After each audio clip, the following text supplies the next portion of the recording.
কেন দাঁড়াইছেন? এদিকে মাল যাবো, একটু তাড়াতাড়ি সরান, এটা একটু রিক্সি জায়গা জানেন, একটু তাড়াতাড়ি সরান। এই রে এই রে এই রে এই রে, কেন দাঁড়াইছেন এই জায়গায়, কেন দাঁড়াইছেন? এদিকে মাল যাবো, একটু তাড়াতাড়ি সরান, এটা একটু রিক্সি জায়গা জানেন, একটু তাড়াতাড়ি সরান।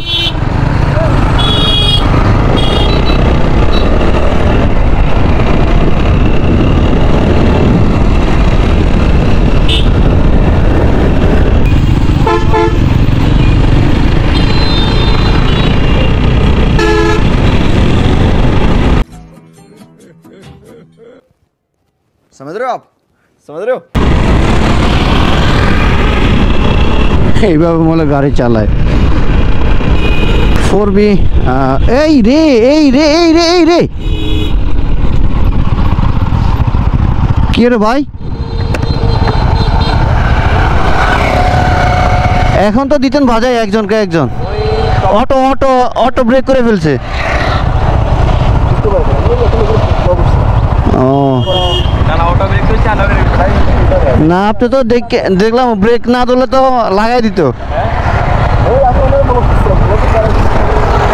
ও আচ্ছা, একটু সাবধানে চালাই আমরা। হ্যাঁ একটু সাবধানে।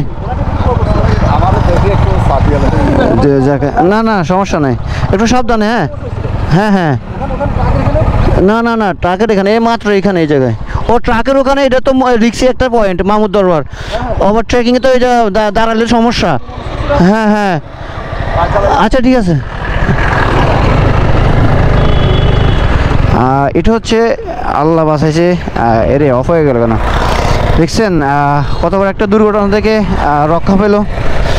তো আসলে কি অটোওয়ালারও দোষ ছিল, আবার ড্রাইভার বাইক ড্রাইভার আট্রিয়ার যেটা ছিল হলুদ কালারের, এটারও দোষ ছিল।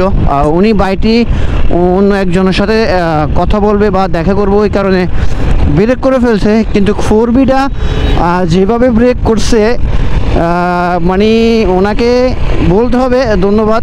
আবার একটা কারণ হচ্ছে 4B ব্রেক ধরলে পিছের চাকা এমনভাবে পিছলা খায় বলার বাইরে, যেটা আমি সাক্ষাৎ পাওয়া নিজে, বেশিরভাগ পায়ের ব্রেক ধরা হয়। তো আসলে কি আমরা যারা আছি এসব ধরনের বাইক ইউজ করি, আমরা অন্যমনস্ক না হই।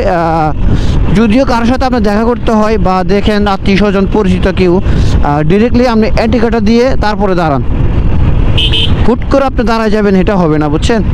তো এটাই আমাদের এক শিক্ষা। এই শিক্ষা থেকে কিছু আপনার এবং আমার শেখার আছে। তো যাক, কথা বেশি বাড়াবো না। তো আল্লাহ হাফেজ, ভালো থাকবেন। অন্য কোনো ভিডিওতে আবার দেখা হয়ে যাবে আপনাদের সাথে।